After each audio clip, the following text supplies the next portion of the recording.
On the Baltic coast between Lithuania and Poland sits a small piece of land about the size of Connecticut called the Kaliningrad Oblast. Often it is forgotten, even though it sits in plain sight, by much of the world, and today sits as a reminder of 20th century Europe's complex, to say the least, history. Though Russia currently holds the exclave, about 70 years ago, the Soviet Union offered the strip of land to Lithuania. The Baltic country refused the offer because annexing the land would change the demographics of their country, a path the country was unwilling to take, which turns out to be a major foresight by the Lithuanian leader at the time. So that leaves a question: how has the Kaliningrad Oblast affected geopolitical relations in Eastern Europe?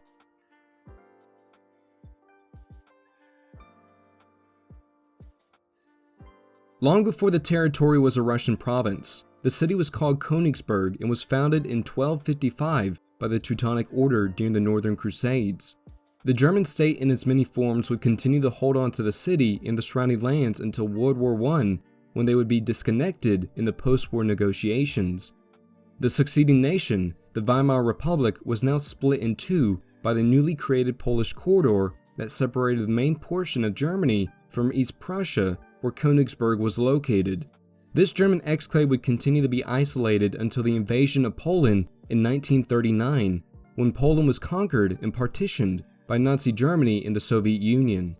Nazi Germany would hold on Königsberg until the last days of World War II, when the city was surrounded and captured by the Red Army in early April of 1945 at the Battle of Königsberg, where some 130,000 Germans would defend it, with nearly 50,000 dying and the rest taken prisoner, ending German control of the region after nearly 720 years.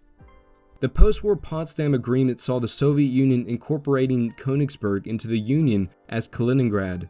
Once Kaliningrad was part of the Soviet Union, the native Germans to the region were forcibly removed and replaced by Russians and Ukrainians who were brought in to settle the area.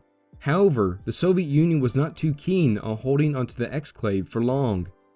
In the 1950s, Nikita Khrushchev recommended that the Lithuania SSR take in the Kaliningrad Oblast because of its awkward positioning, but the country's leader at the time refused the offer on the grounds that accepting the exclave would bring in 500,000 Russians into the Lithuanian state, permanently altering the country's ethnic composition. Though the offer was rejected, there was no cause for concern since all the neighboring countries were still in the Soviet Union. However, after the fall of the Soviet Union in 1991, countries in Eastern Europe started declaring their independence and joined anti-Russian organizations such as the EU and NATO, straining the relations between the former Soviet states and Russia. Today, this territory serves as the last vestige of Russian power in Central Europe since the fall of the Soviet Union in 1991. This isolated piece of land's sole purpose, it seems, is for Russia to provoke the West from a strategic standpoint, with the Thorn digging further into NATO's side as Russia continues to demonstrate its aggression today. As the region sits right in the middle of NATO allies in the European Union, the exclave is vital to Russia for two reasons. The first reason is it provides a solution to Russia's time-honored issue of maintaining or even having usable ice-free ports for European sea access. Today, Kaliningrad now serves as a host to Russia's Baltic fleet. The second reason is its ground strategic importance. Within a decade, starting in 2012, Russia has stood up the 11th Army Corps in Kaliningrad, and as of 2021, there were plans to stand up an additional division to be part of the 11th Army Corps in the region, though it's unknown how the Ukrainian war has really affected troop deployment in the region.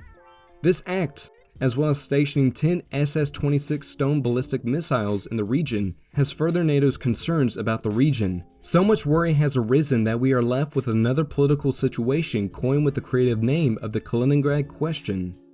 Something worth a brief note is that despite what the media may say or make it seem like currently, the strategic situation has not necessarily radically changed in the recent months. Lithuania, in fact, has been spearheading the effort to ensure that Russia does not place more military assets in the region. Despite its placement, the region is actually quite difficult to suddenly flood with troops or really have any sort of military buildup. Because of the region's isolation, any potential enemy could easily set up a blockade of the exclave and prevent access from the rest of Russia. On the other hand, Russia could use the exclave as a linchpin with existing troops to isolate the 3 Baltic states by blocking out the 65-kilometer corridor between the exclave and Belarus, Russia's puppet state from the rest of Europe and its NATO allies. This would open up Estonia, Latvia, and Lithuania to attacks without any help from their western neighbors. However, as we have seen, NATO is very capable of on short notice rapidly deploying troops anywhere in Europe. So such an act would likely have to be with the existing assets. Furthermore, since it is the naval base for Russia's Baltic fleet and home to a missile defense system with a range to reach capitals in Central and Northern Europe, the region is still a significant military threat, especially considering Russia's demonstrated liberal usage of military assets in civilian areas. With all that said, would Russia ever really bother with expanding its control of the region? When looking at the countries Russia invaded in the 21st and to an extent 20th century, there has been a consistent pattern that emerges, and that is to reunite the ethnic Russians in the region or to save them. Russia appears to be using the idea of reunification and protection of the many Russians scattered among the post-Soviet states as grounds for invasion and conquest of its neighboring countries. Of all the countries that come out of the communist bloc, Ukraine was left with the largest number of ethnic Russians outside of the Russian Federation, which is almost 8.3 million Russians living within its borders in 2001, which totaled 17% of the population. These Russians are situated in Crimea and the Donbass, which unsurprisingly are 2 areas that Russia has recently invaded and occupied. Another country that has felt Russia's military focus is Georgia. Though this small country in the Caucasus only has an ethnic Russian population of 26,000, a mere 0.7% of its population, it nevertheless has faced a Russian invasion. Georgia currently has 2 breakaway regions, Abkhazia and Ossetia, both of which have a sizable Russian population and are conveniently politically aligned with the Kremlin.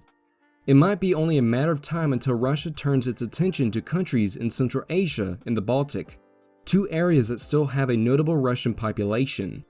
So after taking a long look at Russia's somewhat trigger-happy tendencies to take military action in a region, it is not out of the realm of possibility that Russia, through some convoluted logic, says the region or surrounding regions require their own special military operation.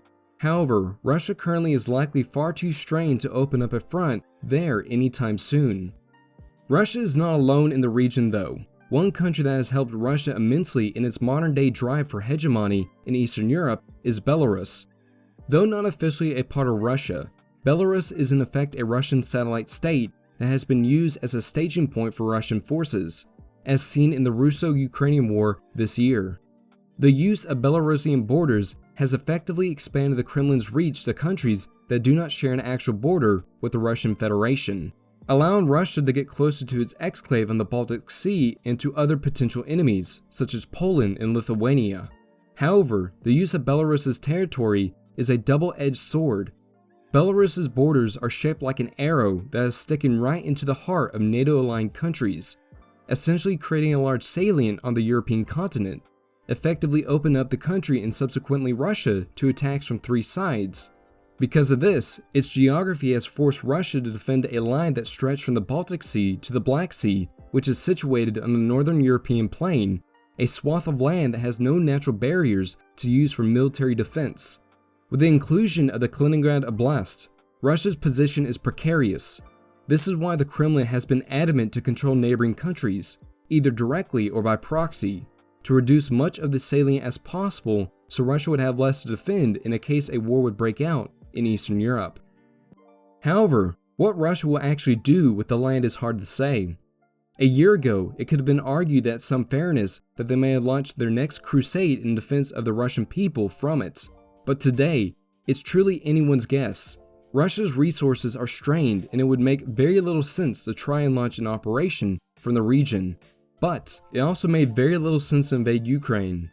This usually forgotten piece of land forced the Western countries for decades to handle the entire Baltic region with a delicate touch, because any wrong move could result in Russia planting nuclear missiles and putting the entirety of Europe into a new age Cuban Missile Crisis.